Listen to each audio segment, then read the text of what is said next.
If you or someone you know becomes a suspect in a criminal case in Thailand and the court does not grant you bail, what will you do? Especially if you are a foreigner, the court in Thailand might think you have a higher chance of fleeing compared to a Thai person because you do not have a clear domicile.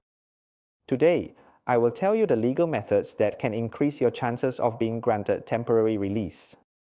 First and foremost, you need to understand your own situation, as the court in Thailand has absolute discretion to either grant or deny you bail.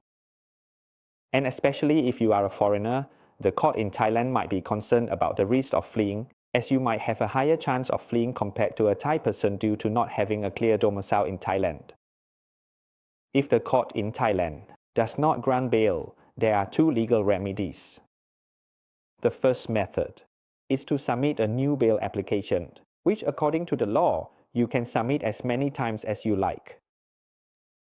However, if there are no new reasons, the court will usually adhere to the original order, as the court is unlikely to change its own order without reason. If you wish to reapply, you will need to attach new evidence or reasons for the court to consider additionally. The second method, which is the most commonly used, is the method of appealing the order to the Court of Appeal. This can be submitted by anyone, either the defendant themselves or their lawyer. The principle of writing a bail request is to always remember to keep it short and concise, but you must attach as much evidence as possible. Avoid writing excessively or unnecessarily lengthy without important content, because imagine yourself as a judge in Thailand who has to read many such requests daily, if they are written long and excessively. And without any evidence, you would naturally have a negative feeling about reading such requests from the start.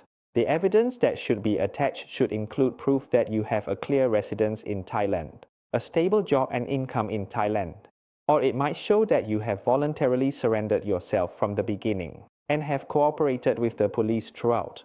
There might also be health reasons, such as having a serious chronic illness, which if not granted bail, could lead to danger, life, or if not released, your business would be severely affected. Especially, you can express your intention to the court that you are willing to wear a tracking device during your temporary release and you are willing to accept the condition of not leaving the country. The period after the Court of Appeal receives your petition usually takes about 3 to 5 working days for consideration. The order will then be sent back to the lower court to be read, indicating whether the Court of Appeal will grant bail or not. If you are denied bail, don't lose hope. Exercise your right to appeal according to the law and prepare strong evidence.